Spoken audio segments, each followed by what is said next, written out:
So intro দেখে অবশ্যই বুঝতে পেরেছেন আমরা এবারে যাচ্ছি মায়াপুরে একদিনের জন্য। তো মায়াপুরে যাওয়ার জন্য আমরা সকাল সকাল চলে এসেছিলাম হাওড়া স্টেশন থেকে। এখান থেকে আমরা ধরবো কাটোয়া লোকাল এবং কাটোয়া লোকাল ধরে আমরা নামবো নবদ্বীপ স্টেশনে এবং সেখান থেকে আমরা টোটো তারপর সম্ভবত লঞ্চে করে আমাদের মায়াপুরে পৌঁছতে হবে। ট্রেন আমাদের দিয়ে দিয়েছে প্ল্যাটফর্মে, প্রচণ্ড ভিড়। আমাদের ভাড়া নিয়েছিল পার হেড 25 টাকা করে। সো আগে ট্রেনে উঠি তারপর কথা। ট্রেনে আমরা উঠে পড়েছি। ট্রেনে ওঠার সময় ভিডিও করতে পারিনি, প্রচণ্ড মারপিট হচ্ছিল, ধাক্কাধাক্কি হচ্ছিল। থ্যাংক গড আমরা বসার জায়গা পেয়ে গেছি আর এই ট্রেন ছেড়ে দিয়েছে। বসার জায়গাটা পাওয়া খুব দরকার ছিল, কেন অনেকখানি জার্নি, অতক্ষণ দাঁড়িয়ে যাওয়া সম্ভব নয়। আর ট্রেন চলতে শুরু করলো আর একটার পর একটা আমাদের হকাররা আসতে শুরু করলো, কেউ লজেন্স নিয়ে, কেউ ঝালমুড়ি নিয়ে, কেউ বাদাম ভাজা নিয়ে, এবং আমরাও টুকটাক করে কিনে খাচ্ছিলাম। বাট প্রচণ্ড আর কি কষ্ট হচ্ছিল ভিড়ের মধ্যে। আমরা যদিও বসার জায়গা পেয়েছিলাম, আর এই দেখুন কি অবস্থা ভিড়ের মধ্যে, ভিড় বেড়েই চলছিল। বাইরের দৃশ্য যতটা সুন্দর, ভেতরে ঠিক ততটাই কষ্টকর। তো যাই হোক, আমরা চলে এসেছি কাছাকাছি। আমাদের মোটামুটি 2 ঘন্টার মতো সময় লেগেছে। আমরা নামবো, আমাদের নামতেও প্রচণ্ড বেগ পেতে হয়েছে। আমরা নবদ্বীপ স্টেশনে নেমে পড়েছি। প্রচণ্ড ভিড় ছিল, নামতে প্রচণ্ড কষ্ট হয়েছে। আমি একটু ভিডিও করেছি, আপনারা দেখুন কীরকম ধাক্কাধাক্কি মারপিট হচ্ছে। সো বয়স্করা গেলে একটু সাবধান। আর এই দেখুন আমরা এখন বেরোচ্ছি এবং আমরা টোটো ধরবো। টোটো থেকে ঘাট অবধি আমাদের 20 টাকা বললো, যদিও আমি শুনেছিলাম নাকি সেটা 10 টাকা না 15 টাকা ভাড়া। যাই হোক, সবার থেকে 20 টাকাই নিচ্ছে। তো আমাদের ঘাটে নামিয়ে দেবে এবং ওখানে আমাদের টিকিট কেটে মায়াপুরে পৌঁছতে হবে। ট্রেনে প্রচণ্ড অসুবিধা। আমি যেটা দেখলাম যে একটা বাসও নাকি ছাড়ে ওয়েস্ট বেঙ্গল গভর্নমেন্টের, সেটা আর কি ডাইরেক্ট মায়াপুর যায়। তো আমাদের এই ঘাটে কাছে নামিয়ে দিয়েছে। এইখানে একটা চায়ের দোকান আছে, তোমার একটু চা খেয়ে নিল। আর এখান থেকে হেঁটে মোটামুটি 7 থেকে 8 মিনিট সোজা রাস্তা দিয়ে হেঁটে গেলে আমরা ঘাটে পৌঁছে যাব। তো এই ঘাটের কাছাকাছি আমরা চলে এসেছি। এখানে 2 রকম থাকে, একটা হচ্ছে লঞ্চ 10 টাকা করে নেয়, আর এমনি মোটর নৌকো সেটা 3 টাকা করে নেয়। তো আমরা লঞ্চে টিকিটই কেটেছিলাম। তো প্রচণ্ড লাইন ছিল, এই দেখুন, মানে শনিবার ছিল সেই জন্য প্রচণ্ড লাইন ছিল লঞ্চে। ওটায় ভিড় দেখুন কীরকম, লোক আর কি ধাক্কাধাক্কি করে উঠছে।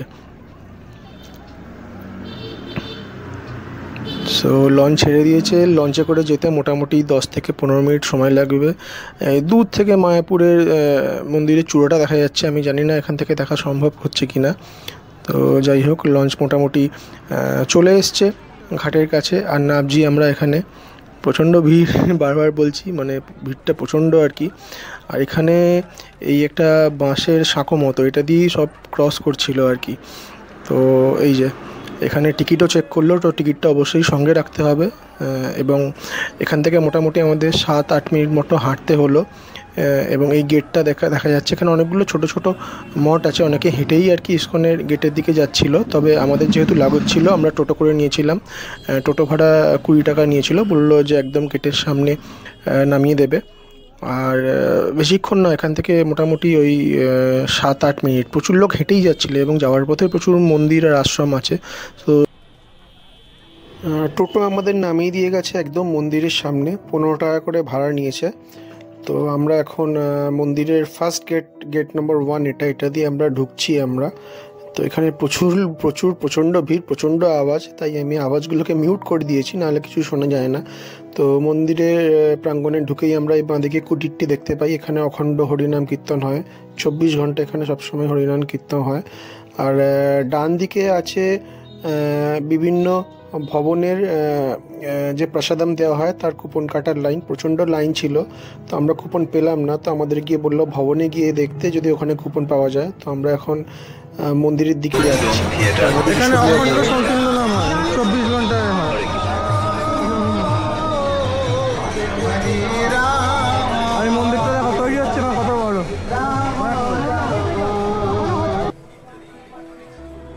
আর এই মন্দিরটা দর্শন করার একটা নির্দিষ্ট টাইম আছে, যদিও এটা এখনো খোলেনি, তবু মন্দিরটা এখনো দর্শন করা যায়।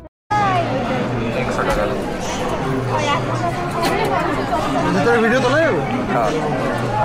তো 3:30 থেকে ঠিক আছে দেখতে যাবো আর কি। ভেতরে পুরো কাজ হয়নি, কতখানি কি হয়েছে ভেতরে ভিডিও এলাও।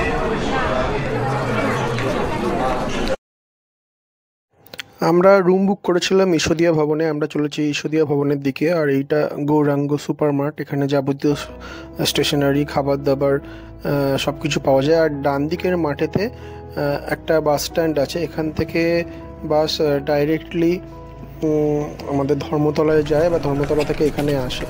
সো আমরা ঈশ্বদিয়া ভবনে ঢুকছি এখন। রুম যেহেতু আমাদের আগে থেকেই বুক করা ছিল, তো আমাদের আইডি কার্ডগুলো দেখলো ওনারা, জেরক্স দিলাম। আর রুম যে বুক করেছি তার প্রিন্ট আউটটা দিতে হলো আমাদের। তো আমরা সঙ্গে সঙ্গেই রুম পেয়ে গেছি।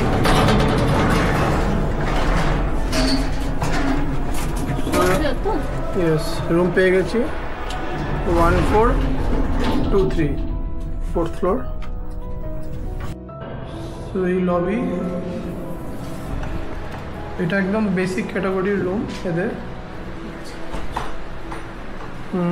এখানে একটা বড় জানলা আছে, খুব সুন্দর ভিউ। এই এখান থেকে মন্দিরটা দেখা যাচ্ছে।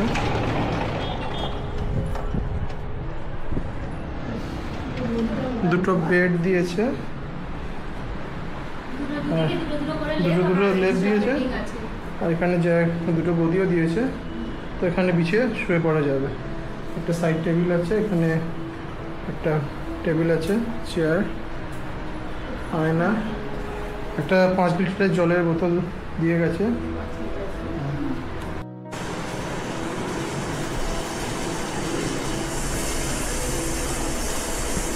গিজার আছে এখানে, বেশ পরিষ্কার, বেশ পরিষ্কার।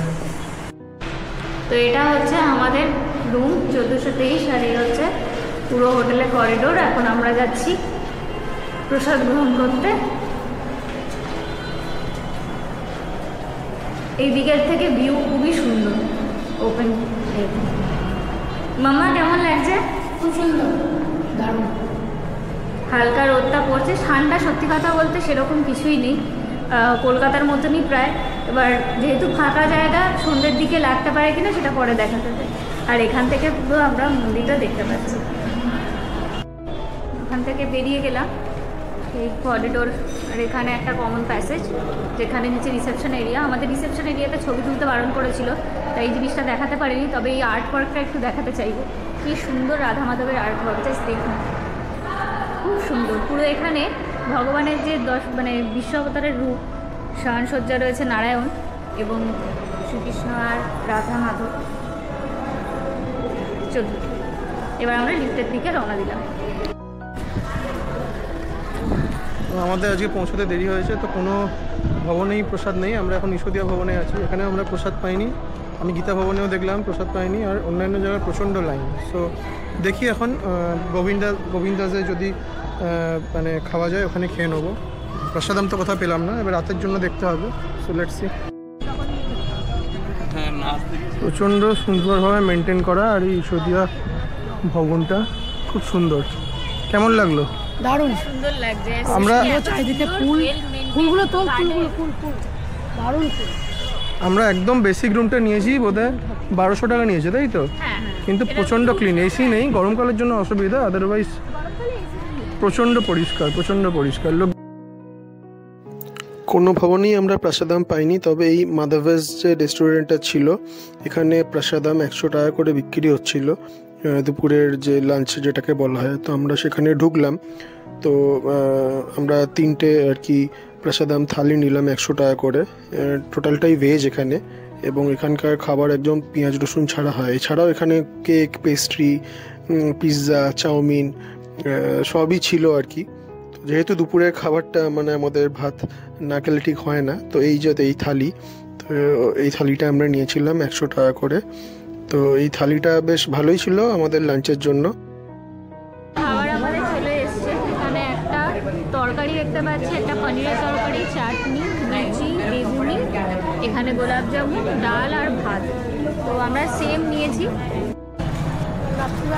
তো আমরা লাঞ্চ করে পেলাম 100 টাকায়, যথেষ্ট খাবার দিয়েছে। এবং অন্যান্য জায়গায় প্রচুর লাইন। আমরা মানে কোনো ভবন থেকে কুপন কেটে খেতে পারিনি, প্রচণ্ড লাইন। আমরা দেরিতে পৌঁছেছিলাম। দেখবো রাতেরটা যদি কিছু খাওয়া যায় অন্য কোথাও গিয়ে একটু রেস্ট নেবো।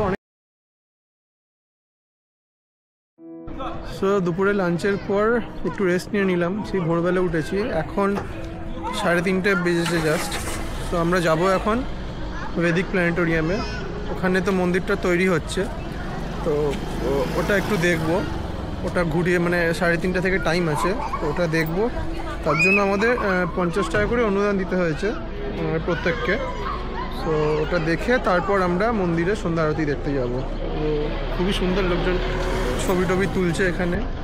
খুব সুন্দর। ঈশ্বরীয়া ভবনের এই জায়গাটা খুব ভালোভাবে মেনটেন করেছে। আমি দেখাচ্ছি জাস্ট গাছপালাগুলো।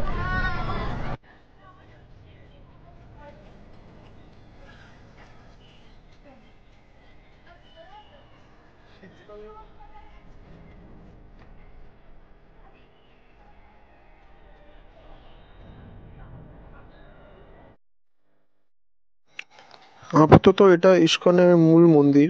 এখানেই সন্ধ্যা আরতি হয় এবং রাধাকৃষ্ণের মূর্তি এবং নরসিংহদেবের মূর্তি এখানেই আছে, যেটা পরে যে মন্দিরটা তৈরি হচ্ছে ওখানে শিফট করানো হবে।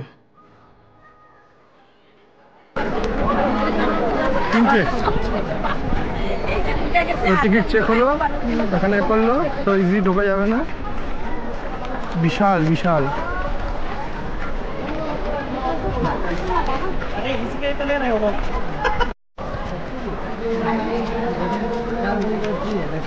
হাঁটতে হাঁটতে শেষ হয়ে যাচ্ছি আমরা আজকে। উঁচু নিচু পাহাড়ের মতো ব্যাপার। কাজগুলো করে যাবে গেছে ওখানে।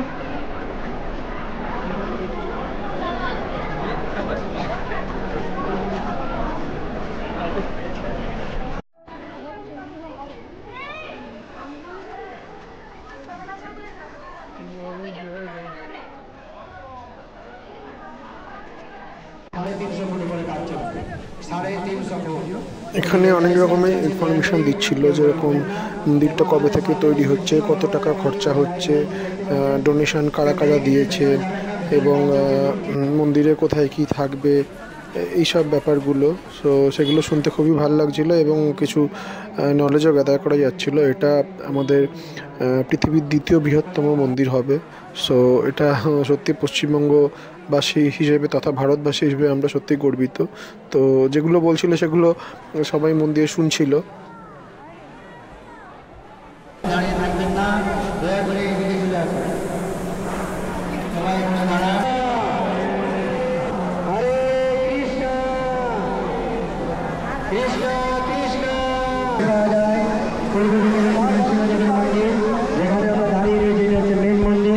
পশ্চিম দিকে আরেকটি ডোম রয়েছে ভজন। আমরা খুবই সৌভাগ্যবান যে আমাদের জীবনে এত বড় মন্দির আমরা নির্মাণ হতে দেখতে পাচ্ছি। পৃথিবীর সর্বশ্রেষ্ঠ মন্দির আমাদের বাংলার। দিক দিয়ে দুটো ব্রিজ তৈরি পরিকল্পনা রয়েছে। যারা কৃষ্ণনগর হয়ে আসবেন খুব শীঘ্রই পৌঁছে যাবেন। আর এখানে একটা অনেক বড় স্টেডিয়াম তৈরি হবে, যে স্টেডিয়ামের নাম হবে হরিবোল স্টেডিয়াম। তো বলো কেমন লাগলো? মানে এখন তো তৈরি হয়নি।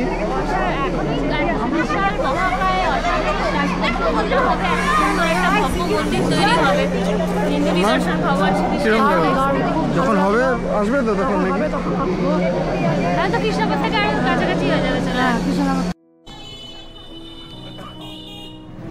সো এখন আমরা চলেছি গোশালার দিকে। এখান থেকে টোটো 10 টাকা করে নেবে বললো। তো আমরা এখন গোশালায় নেমে গেছি।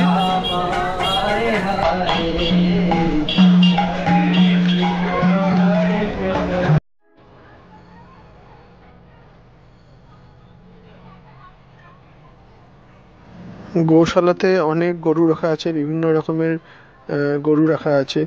আর সামনে এই যে এখানে অনেকগুলো দোকান আছে, যেখানে গরুর দুধের তৈরি রাবড়ি, ঘি, তারপর লস্যি এগুলো পাওয়া যাচ্ছিলো। আমরা ওগুলো খেয়েছিলাম, খুবই সুস্বাদু ছিল এবং দামও ঠিকঠাক ছিল। আর এখন আমরা গোশালার মধ্যে। কত রকমের যে গরু হয় এবং তাদেরকে যদি আপনি খাওয়াতে চান তার জন্য ব্যবস্থা আছে সামান্য পয়সার বিনিময়ে, যদি আপনি গোসেবা করতে চান। সো এখানে বিভিন্ন রকম ষাঁড়, গরু এগুলো ছিল এবং তাদের লোকজন খাওয়াচ্ছিল।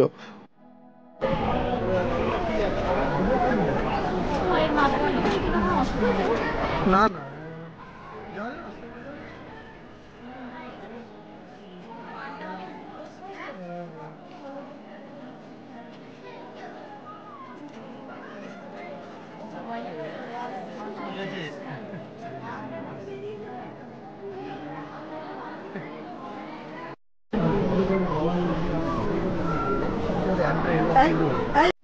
আমরা গোশালা থেকে ফিরলাম আর এই দেখুন মন্দিরের দরজা খুলে দিয়েছে।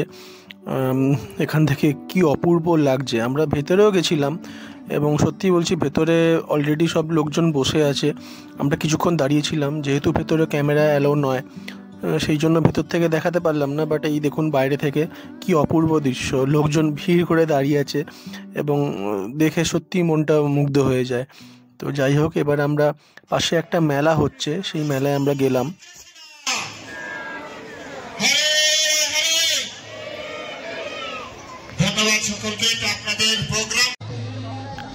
মেলায় হরিনাম সংকীর্তন হচ্ছিল এবং প্রচুর দোকান ছিল, প্রচুর বিদেশিরা এসছে দেখলাম এখানে এবং তারাও পরিষ্কার বাংলায় হরিনাম সংকীর্তন করছে।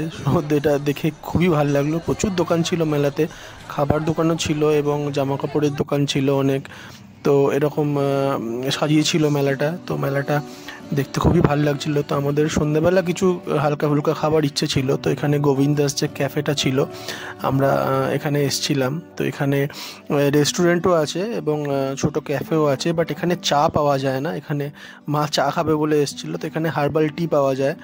তো পিৎজা নিলাম আমরা একটা ছোট্ট, পিৎজাটা নিয়েছিল 45 আর হার্বাল টিটা নিয়েছিল 20 টাকা। The dietitian लोग के अंदर মানে এটা দারচিনির হালকা ফ্লেভার আছে আর ভালো লাগলো। ডায়েটিশিয়ান লোক মানুষ, তার সঙ্গে হেলদি পিৎজা নিয়েছে। ঠিক আছে, খেয়ে বলো নিরামিষ পিৎজা কেমন খেতে? হ্যাঁ, সবসময় কি খাওয়া যায় না।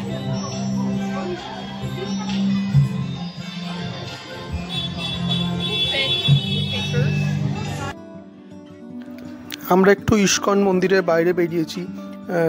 ওখানে প্রচুর দোকানপাট দেখছিলাম, তো ভাবলাম কিছু যদি কেনাকাটি করি বা না কিনলেও যে দেখি। তো মা এখান থেকে ঠাকুরের একটা ছোট্ট প্রদীপ কিনলো, ছোট সাইজেরও আছে একটা, দেখো ওই যে।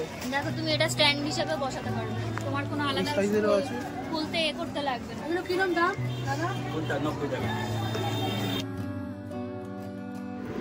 এখানে প্রচুর দোকান আছে, বিশেষ করে ঠাকুরের মূর্তি, তারপর ছোটোখাটো গিফট আইটেম, ব্যাগ, তারপর ঠাকুরের যে প্রদীপ, বাসনপত্র হয়, শাড়ির দোকান এবং এখানকার ফেমাস হচ্ছে গোপী ড্রেস, যেগুলো মেনলি ওনারা বললেন যে রাজস্থান থেকে আসে। তো স্নেহাও বলছিল কিনবে। এই দেখুন একটা শাড়ির দোকান, প্রচুর রকমের শাড়ি আছে এখানে পাওয়া যায় এবং প্রচুর দোকান আছে কেনাকাটি করার জন্য। তো স্নেহার মাও একটা দোকানে ঢুকলো এবং এই যে স্নেহা পছন্দ করছে একটা গোপী ড্রেস কিনবে বলছিল। তো এই পছন্দ করেছে এটা এবং চুজ করে নিয়েছে, সেটা পরে ট্রায়ালও দেওয়া হয়ে গেল স্নেহা। তো এটা দাম নিয়েছিল বোধহয় 650 টাকা, তো খুব একটা দাম বেশি নয়। তো এবার আমরা ভেতরে ঢুকবো, আমাদের ডিনারের টাইমও হয়ে এসছে এবং ভেতরে দেখুন এখনও ভিড়। আর ওই বাঁদিকে এখনও ওই হরিনাম সংকীর্তন হচ্ছে। তো আমরা চলে এসেছি ঈশ্বরদীয়া ভবনের সামনে। এবার আমরা ডিনারের জন্য লাইন দেবো, 100 টাকা করে কুপন কাটা আছে। আমরা লাইন দিয়েছি অলরেডি এবং ভেতরে লোকজন খাচ্ছে, সো আমরা ওয়েট করছি।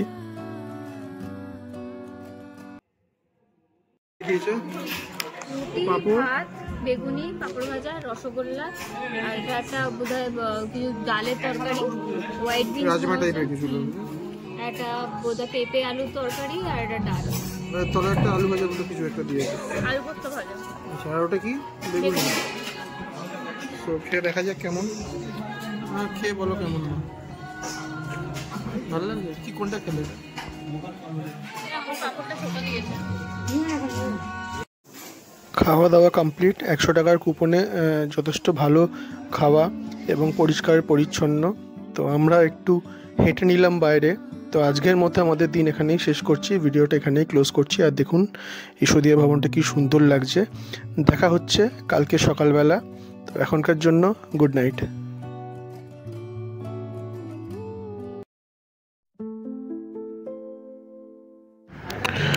শুভ সকাল। আর আমাদের রুম থেকে একটা এরকম দৃশ্য, অপূর্ব সকালটা। সো আমরা এবার বেরোবো। আমরা এখন আছি শ্রীলীলা প্রভুপাদের সমাধিস্থলে। তো এখানে ক্যামেরা অ্যালাউ নয়, তো আমরা একটু ঘুরে দেখব। ক্যামেরাটা আর জুতোটা বাইরে ছেড়ে যেতে হবে, তো ঘুরে দেখে আমরা একটু এবার বাইরে বেরোবো। সো বাইরে কিছু কেনাকাটি করার আছে, হয়তো সম্ভবত মা কিছু দেখবে যদি কিছু কেনাকাটি করার থাকে। তো এখানে জুতো আর ক্যামেরা রেখে ঢুকতে হয়, তো সেই জন্য ভেতরটা দেখানো সম্ভব হলো না। তো আমরা এখন এই বাইরে বেরোচ্ছি। আর দেখুন এখানে কুপনের লাইন পড়েছে আর কি, মানে লাঞ্চের জন্য যে প্রসাদাম যে দেওয়া হয় সেই কুপনের লাইন। আর এই এখানে স্নেহা বেরোতেই তিলক পরিয়ে দিল। এখন আমরা বাইরে আছি, মা চা খেলো। ভেতরে যেহেতু চা পাওয়া যায় না, আগের দিনও মা খেতে পারেনি, তো মা বাইরে থেকে চা খেলো। আর একটা ব্যাগ কেনার ছিল আমাদের, কেন অনেক কিছু জিনিস কেনা হয়ে গেছিলো, এখন আমরা এক্সট্রা ব্যাগ নিয়ে আসিনি। তো আমরা একটা ব্যাগ মা কিনলো। আর এই কিছু জিনিসপত্র দোকানগুলো ঘুরে ঘুরে দেখছিলাম আমরা। আর স্নেহার বোনজির জন্য এই একটা ছোট্ট গোপী ড্রেস কেনা হলো। তো এবার আমরা ভেতরে ঢুকবো, আমরা ব্রেকফাস্ট করব। ব্রেকফাস্টে দেখি কোথায় কি পাওয়া যায় এবং তারপর আমরা বেরিয়ে যাব। তো আমরা এসছি এখন গোবিন্দাস রেস্টুরেন্টে কাম ক্যাফে। তো আমরা যখন ঢুকেছি তখন মোটামুটি সব শেষ হয়ে এসছে আর কি, মানে সেরকম কিছু ছিল না। তো স্নেহা দেখতে গেছে, আমি একটু আপনাদের দেখিয়ে দিই রেস্টুরেন্টটা। সো এখন আমরা গোবিন্দাস রেস্টুরেন্টে এসেছি। অ্যাকচুয়ালি কী হয়েছে, এখানে এখন খাবার সব মোটামুটি শেষ। কিছু পাস্তা, কিছু পেস্ট্রি আর ওই সামান্য একটা দুটো জিনিস আইটেম আছে, দেখি স্নেহা দেখতে গেছে। সেই আমরা এখন নিয়েছি খাবার, দুটো পিৎজা নিয়েছি, একটা ক্যারামেল কেক, তাই তো, আর এটা লেমন পাই, আর এটা পাস্তা। তো কোনটা কি দাম নিয়েছে? পাস্তা নিয়েছে হচ্ছে 70 রুপিস, 70 রুপিস পাস্তা, 60 টাকা করে পিৎজা, আর লেমন পাই হচ্ছে আপনার 40 টাকা, লেমন পাই 40, ক্যারামেল স্লাইস 50 রুপিস। তো খাওয়া শুরু করা যাক। তুমি কোনটা খাবে? পিৎজাটা খাও মা, খেয়ে বলো কেমন। একদম ভেজ গরম, একদম নিরামিষ, পেঁয়াজ রসুন ছাড়া। তুমি পাস্তাটা খাও, খেয়ে বলো।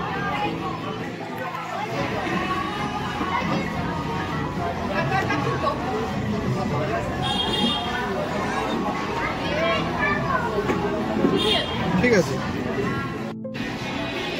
ক্যারামেল পাই না, এটা কি লেমন পাই, তাই তো? কিরকম টেস্টটা কিরকম? হালকা লেমন ফ্লেভার আছে। এটা হচ্ছে ক্যারামেল পাই, তাই তো?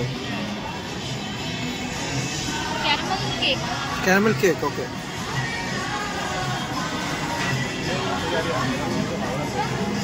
ভালো খেতে হবে, হালকা। তো আমরা এখন বেরোচ্ছি। আমরা এখন এখান থেকে 4 নম্বর গেটে যাব। আমরা এবারে ঠিক করেছি কৃষ্ণনগর হয়ে যাব, কারণ যেহেতু ওই কাটোয়ার রুটটাতে অনেক দেরিতে ট্রেন, খুব ভিড় হয়। তো বেটার কি আমরা কৃষ্ণনগর রুট দিয়ে যাই। তো এখান থেকে আমাদের স্বরূপগঞ্জ ঘাটে আগে যেতে হবে। ঘাট থেকে একটু মানে ওখান থেকে আমরা অটো পাবো, সেখান থেকে কৃষ্ণনগর, তারপর train. So it's a long journey as of now. Anyway, bye. তো আমরা এবার বাড়ির উদ্দেশ্যে রওনা হয়েছি টোটো করে, এবং আমরা এই ফেরিঘাটে করে আমরা স্বরূপগঞ্জ যে ফেরিঘাট আছে ওখান থেকে আমরা টোটো করে তারপর স্টেশনের দিকে যাচ্ছি। তো আমাদের এই ঘোরাটা ভালোই ছিল, আশা করি আপনাদেরও ভালো লেগেছে। দেখা হবে আবার অন্য কোথাও, অন্য কোনো ব্লগে।